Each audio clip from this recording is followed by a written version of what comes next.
Kidautori. Happy birthday cake shadow in I am no low for condition the later. Yes, I know Sarah, her color. My young gentleman, Sarah, they could quite specially than homemade cake with dorn. Can the need other? Can't look at it, can the lady.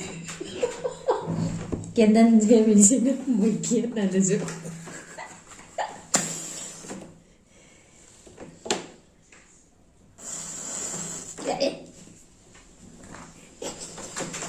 Happy birthday to you.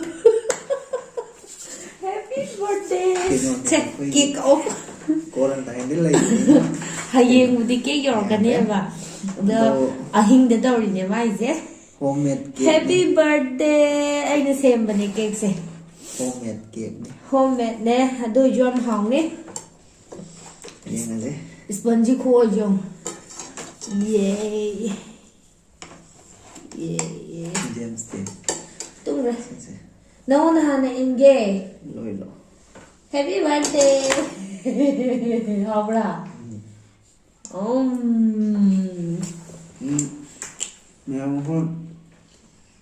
Birthday party no any later or again. No. Quarantine Loraga. Quarantine me, yeah, the miss by them tower. How we got?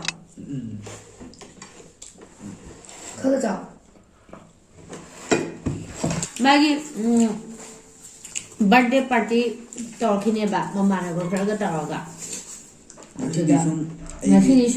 Maggie sang Heidi 20 December 23 never come as 22 never go. I see 21 year I think ne Pungbaro adudi kaino tare dum 22 tare ba du Pungbaro da ne bu Kim after Tumba ne ba ne yamna actually after the cream sen ba ne chini khara yang ga ba bye bye. Hello guys, good morning. Nasi ai birthday tay hello. Nasi birthday no minsida kainone ai je buzari ki taran ta ma ai ngon the KFC semi hoye do KFC nga handi chicken KFC je ai je same ngon nasi birthday no minsida ai ne gift point pi re ta ne nga ga isi ai no bi ma no ni do re ngasi gift se doi ma KFC pizza re ngasi aduga si ke no do sida marinate to doi ne ko me marinate to sida hap to je koi mayam kaino yerum ke loi na hapning mi hap ya di ke hapning wa loi hap ya men oi na hap to je khoi gi si gi tomato ketchup se si khara hap pi rani adudagi khoi soya sauce khara hapani ko haidi magi kaino ji gi yen ji gi matung ina khara yare adudagi akhoi gi paste laire ko si gi paste se ale si je magi yen kaino ji gi matung ina hap to ni yam hap jo haw tam ne manam yam kan mane ba danga ginger garlic paste ne si na yerum hap jo ai hap jo ya do yerum hap na de kara hawum do bun adi ni yerum hap is si marinate tor tham dai ne ba minute 30 kun pungai mo freeze da tham de ju ai freeze da tham de ju ya ho ingwa indam da ne ko freeze da tham de ju ai adu si je aduna thum hap tre morok su thum morok ke hap tri ko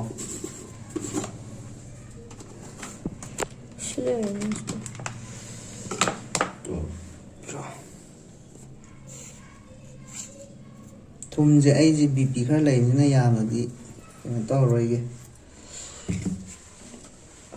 yam de chamo sa so mo mai jin gre esi koren ke no control cái lạc bên này là cái tăng Mít tập phụ cận là cái cô. xa lên nằm hình máy cả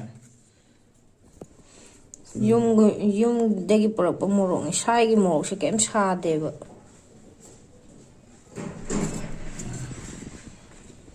yang kan nó màu xa cái sao dụ quan thế rồi Mà chú đi học nó rồi. mà chú đi lên cái nó hấp tới Control tốt của đã. tốt là hấp tới Silo rồi. sila si hấp aduga orang masa kita kan nama kayak nolai ba soda lagi ba Soda lấy si cina tro baking powder lấy baking soda này đi nè. Dạ đấy.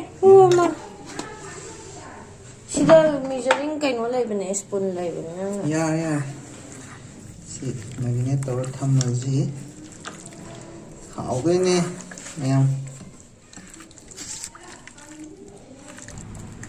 si mềm marinate tawar tham là gì cô si marinate tawar ga ini trang làm tham là gì khơi thấy cái nó đó marinate tawar đó mà tầm chập ra đây đó cái nó Tàu nó. tàu nó tàu là gì cái control cái tàu của nó này mà có được lấy tầm đến là cái nó nó tàu rồi vậy Này đà nó tàu đấy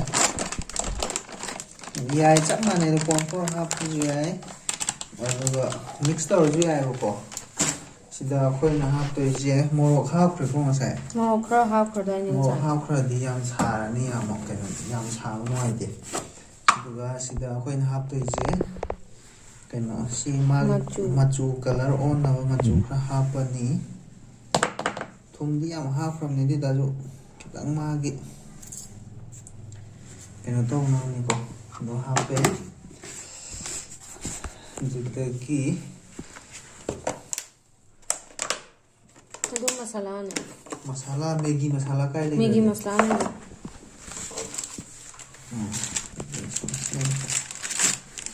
Hay Maggi masalah nih anh.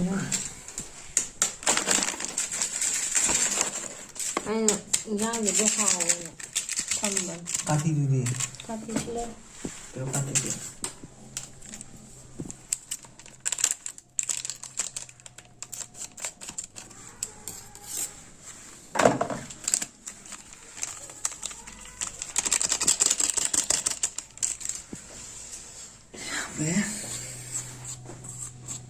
Ismaina mix tàu biryani ma'am. Ai Tàu thì này không ma'am tàu ko. drio Aduga sih. sigi cái nó je. Sila mix tàu biryani Dip ko tàu. na.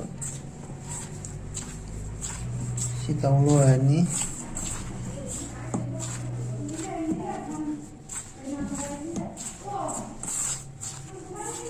Si tàu ni.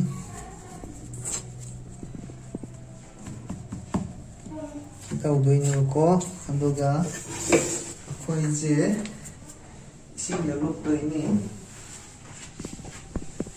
Mai thở bác sĩ yam dắt nên mà si thở bác sĩ đẻ. Yang mana? Sini. Sombo. Sida sana. Chuklong. Ma'am sida som do lo. Silup pe ko. Silup do mu. Ado di lối chạm thô khi trộn. Cham de. Ado sida mu tau du ba. Một cái lupa. Amuk lupa ni. Aduga. Lora bác sĩ nào. Rồi đấy. Sida tau ra tao rồi ni. Thao xa này. Tao yam Yang kan xa bác sĩ phát tập rõ. yeah. Hello em. Hello guys, welcome back. Welcome back. Ngasih di Happy birthday to me. Happy birthday Nancy. Happy birthday boy này. Happy birthday oi ado video ngasi party ki video ri ngasi share maroi akhoi Quarantine no oi bini na akhoi mo hok chare ko aduga no ni le ga ai ki party ki video mo thalak ke si jina akhoi normal gi sum ai ki birthday wa bi no ai da bi ngasai lai no khoro me aduga ken tore ai ngasai KFC same yu do sile to KFC do color je na soya sauce to khaya ma chalu re Soya sauce có nấu chén đâu để mà color khara musalle Aduh, anh test tàu hào đi bạn test tàu được nên sao? Sao rồi sẽ. ꯊꯦꯡꯉꯦ ꯆꯥꯕ ꯍꯧꯔꯒꯦ ꯅꯨꯄꯤ ꯃꯌꯥꯝ ꯍꯥꯎꯗꯨ ꯃꯥꯜꯂꯦ ꯒꯥꯔꯤꯗꯤ ꯊꯧꯕ ꯅꯨꯡꯉꯥꯏꯔꯦ ꯑꯩꯅ ꯁꯦꯝꯃꯨꯕꯗꯣ ꯑꯁꯤ ꯀꯩꯅꯣ ꯐ꯭ꯔꯥꯏ ꯇꯧꯔꯤꯉꯩꯗ ꯒꯥꯔꯤ ꯁꯦꯝꯕꯁꯨ ꯂꯥꯛꯄ ꯑꯗꯨꯒꯤ ꯃꯥꯁꯦ ꯀꯟꯅ ꯑꯂꯨ ꯅꯠꯇꯦ ꯁ꯭ꯋꯤꯠ ꯄꯣꯇꯦꯇꯣ ꯀꯩꯅꯣ ꯃꯪꯒ꯭ꯔꯥ ꯑꯉꯥꯡꯕꯗꯣ ꯑꯩ ꯌꯥꯝ ꯄꯥꯝꯃꯦ ꯑꯩ ꯆꯥꯗꯣꯏꯅꯦ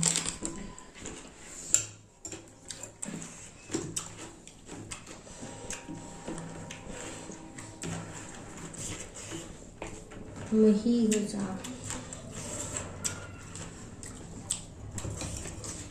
ꯍꯧꯔꯒꯦ ꯍꯥꯎꯕ꯭ꯔꯥ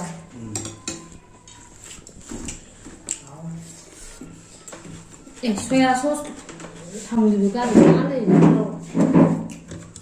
ꯆꯝꯄ꯭ꯔꯥ ꯑꯃ ꯁꯨꯝꯖꯟꯕꯅꯦ ꯑꯗꯨ ꯇꯦꯡꯀꯣꯠ ꯑꯃ ꯂꯩꯒꯅꯤ ꯁꯣꯌꯥ ꯁꯣꯁ ꯌꯥꯎꯕ ꯌꯥꯎ soya sauce tomato sauce tomato sauce ꯂꯩꯕꯅꯤ ꯑꯗꯨ ꯅꯪ ꯂꯨꯞꯄ ꯆꯥꯗ꯭ꯔꯣ ꯇꯣꯃꯦꯇꯣ ꯁꯣꯁ ꯅꯣꯡꯁꯨ ꯁꯥꯕ ꯅꯠꯇꯦꯗ ꯑꯗꯨꯝ ꯀꯠꯁꯤ ꯆꯥꯏ ꯀꯩꯒꯨꯝꯗ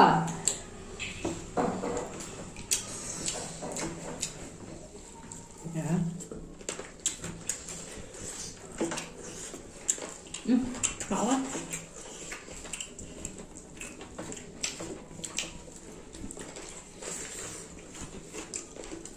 mua hadi kìa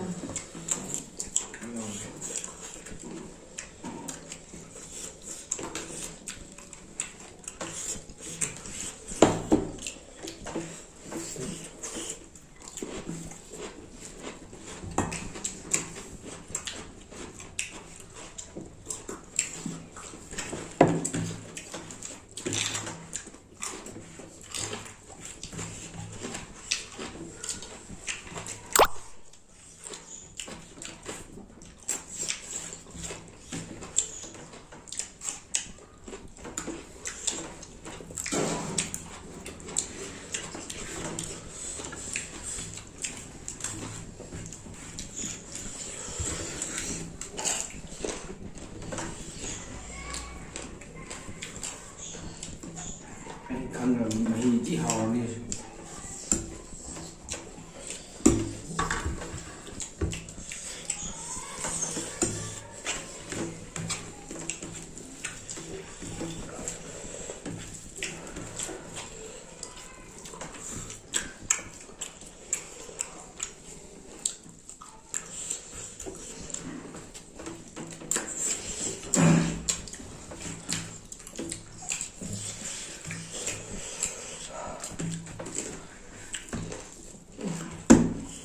mới chạy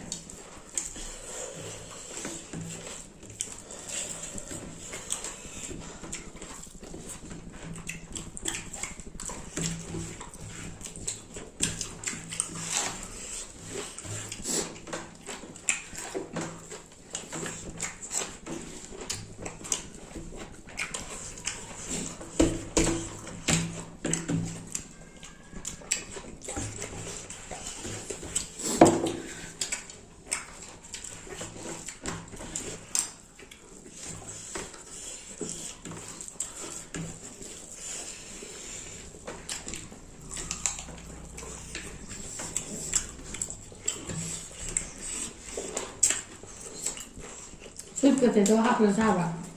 Hấp rồi à? Ừ, đây nên hấp.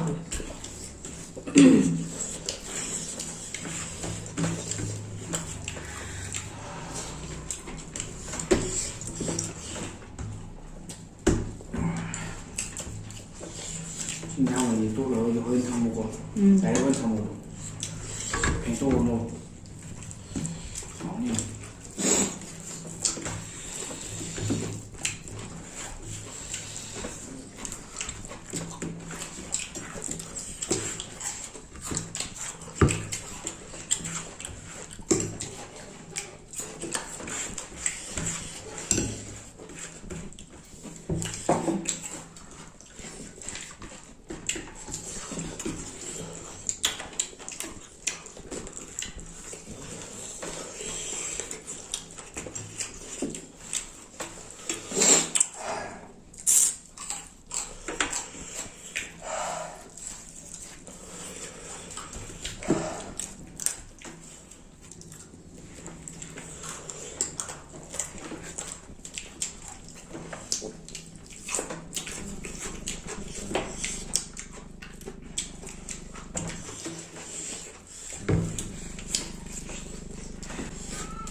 이거는